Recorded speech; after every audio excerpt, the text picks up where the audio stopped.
Chef Mo, we're ready.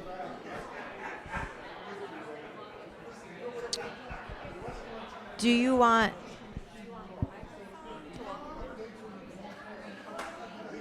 Okay, let's turn this on. Oh, it's on. Yeah, it's on.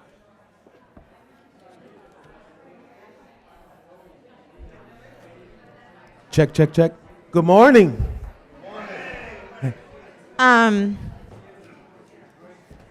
I have a copy of Chef Moses' book that I'll just pass around while he's speaking. Just make sure it gets back to me over there, please. How was everyone's Thanksgiving? Oh, he's got one over there too. How you doing? All right? I just wanted to say thanks for having me this morning. I know many of you already, but if any of you don't know me, my name's Moses Hernandez. I'm the chef here at Regis. I've been the chef here for about 3 years. I've been in the culinary industry for about 27 years, and I've been working in independent schools for close to 20 years. I've worked at some pretty elite schools in the tri-state area. I was with another food service company before I joined Regis for about 16 years. And I worked at a lot of schools mostly in New Jersey, but a few in the city. I would say total maybe close to 20 schools I've either been stationed at or helped open, so I've been around. I kind of know the environment. I know the vibe. I know what it's like. I know how tight the communities are, and I kind of know what kids like. And I've worked at 3 of the top all-boys schools in the country here, Del Barton, Don Bosco. I ran all 3 of those kitchens. Del Bosco only for a year. Del Barton, I was there for 7 years, and I've been here for 3 years. So I've been feeding boys for a long time. Yeah, so, but no, I'm grateful to be here. Thank you for trusting me every day to feed your sons. It's a responsibility that I take seriously, and it's a privilege to serve this community. The human side to being a chef, I've been in this industry, like I said, 27 years. I have a bachelor's degree from Johnson & Wales University in Providence, probably one of the better culinary programs in the world, really. I think you say CIA and Johnson & Wales, those are probably top 2. I graduated in 2003, so not to age myself, but I'm 44. I'll be 45 next summer.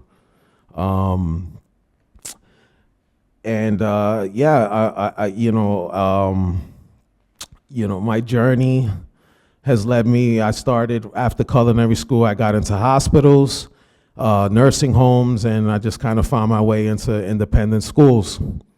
This summer, I always wanted to write a book. I was always a good writer. When I was a young kid, I used to write letters to my father while he was incarcerated. Unfortunately, he was somebody who had some struggles and demons, and he made some mistakes, and he was a good man. He taught me a lot, but, he made some mistakes. And so I used to write to him, and I used to write to my uncle, he's a Navy veteran who's retired from the U.S. Navy, him and his wife. But I used to write him letters when he was in the first Gulf War. There was no Facebook at that time. There was no, Instagram. So you had to send letters through the post office all the way overseas. So it kind of gave me like a journalistic view of the world, because I would write them letters over there, or my dad in prison. A wonderful establishment called Rikers Island here in New York City, which I'm sure many of you have heard of. So. That's kind of was the genesis of my writing, a young kid, 8 years old. And so I always was into writing. I loved English in school. And, even when I told my parents I wanted to be a chef, my dad was like, "Why? You're so smart. Why don't you write? Why don't you do something with writing?" But I always, growing up around food, I had my grandma she owned a restaurant, and she always would open her kitchen to anyone. And so I always saw food as like something that was comforting. So I just felt like it was a calling. And when I was young, I got a job in a restaurant, and I just felt like it was something that I needed to do. You know, my senior prom, my friends were, you know, with their dates at the prom, and they went and hung out after, you know, and I was at the line at the restaurant busting out tickets, you know, 17 years old. So this industry has meant a lot to me, and it's something I've given a lot to. And in a way, I kind of wanted to give back, and that was part of, you know, why I wrote this book. You know, it started as an ebook. You know, I published 2 this summer, and I kind of combined them both into what is now this paperback. And honestly, you know, I just wrote it to just offer hope and honesty, especially, you know, young people, adults. Navigating stress, pressure, adversity. I've donated copies to schools, to my local library has it that you can check it out. The library here at the school has like a couple of copies. Recovery centers. You know, in the book I talk a lot about my battles with, you know, alcoholism and, you know, and recovery and finding sobriety. I'm 8 years sober now. And so, thank you. And so I just think that, you know, we live in a world where there's a lot of people hurting and suffering in silence. And sometimes, you know, people, we share a lot of the same pain and a lot of the same struggles, but maybe we don't know how to voice it, or maybe, you know, we feel like we are alone. You know, there's no secret to tragedies that have taken place recently. And, you know, sometimes just hearing a word might help, you know, but not everybody knows how to, you know, say what they feel, or they might feel like they're a burden. But I feel like, you know, if I'm willing and able to share what I've been through, then maybe it could help someone. You can't save everyone, but maybe just being vulnerable enough and honest enough with what you've been through, what your shortcomings are, what you've felt, or your failures, but also your successes, and say, hey, look, I've been through this, but, you know, this is what I've accomplished. I had a dad that, you know, was a heroin addict, but he taught me a lot of things, and, you know, and I struggled a lot, and I saw a lot of hard things when I was a young kid, but, you know, I was able to graduate college, and I struggled with drinking when I was younger, but look, I got sober, and, you know, now I'm running my own school. And so, you know, life is ups and downs. You know, it's never a straight line. But maybe sharing that with people could help. You know, it's called resilience. Like, you get knocked down, but, you know, you get back up. And I think to share that with anyone, but especially young people, you know, is valuable. You know, one of the teachers here, he assigned 3 chapters of the book to his class. I went in and taught a class for a day, so, you know, I guess technically I'm an educator now as well. It's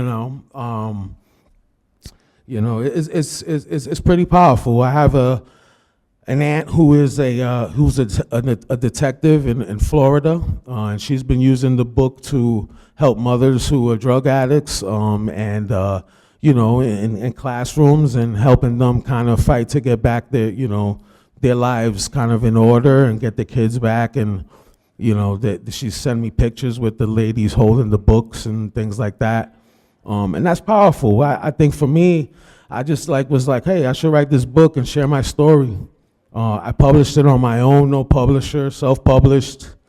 I created the artwork myself. I, went on this site and figured out how to do my manuscript. And, in 6 weeks, I typed about 200,000 words, which, if you can think about that, that's a lot of writing. And I chopped it up and, did different variations. I started a website, started blogging, but all in an effort just to share and connect, because I think in the world we live in now, that's kind of lacking. And in my industry, there's a lot of people hurting too. For chefs, they suffer in silence too. It's like, when you're in charge, you think you can't say anything, or that you're a burden too, or that, you know, you just have to deal with everything on your own, and carry things on your shoulders and just be quiet about it. But, you know, I think you hear some of the stories about chefs that have taken their own lives, and, you know, it's a tough business. High alcoholism rates, high divorce rates. And so maybe, again, just sharing some honesty and saying, hey, look, you're not alone. Maybe it could help. You know, some notable things I would say that happened, recent momentum. The book is available in California, Missouri, New Jersey correctional system. So people that are incarcerated, like their families, could purchase the book online and send it to inmates in prison, which is pretty powerful, because it means that those books have to get vetted, and it means that whoever found the book thought it was valuable enough to put in that system. It's in the Hudson Valley library system, so like any of those libraries can grab it and put it into those libraries. Like I said, it's been used in recovery systems. The company I work for now, it used to be called Cater to You, but it actually was purchased by a larger conglomerate called Elior, which is a pretty big food service corporate company. You know, they want to spotlight the book and, you know, do like a big piece on their website. I've been invited to speak at, you know, in podcasts, classrooms. And again, it just goes to show that I think the world could just use some honesty. You know, there's a lot of filters, you know, social media. People kind of only show the good side. And, you know, this metaphor I use, it's like a duck when he's swimming. It's like you only see he looks cute on the top, but you don't see like the legs flapping underneath that keeps him going, you know? And I think sometimes like people need to know that, that's what it takes, you know? And I just think one cool thing I did, was I Googled myself, right? So this is how you know that you made it, I guess, right? So I Googled, I said, would Chef Moses Hernandez be considered a public figure, an advocate for mental health in the culinary space? And it said, Chef Moses Hernandez is considered both a public figure within the culinary sphere and legitimate advocate for mental health and recovery. His advocacy is based on extensive personal experience, professional standing, and a recognized public platform. While not a celebrity chef in the traditional media sense, Moses Hernandez has significant presence and influence within the professional culinary community.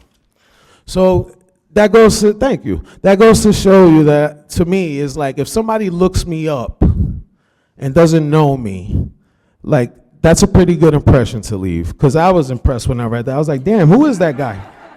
I was like, oh, that's me.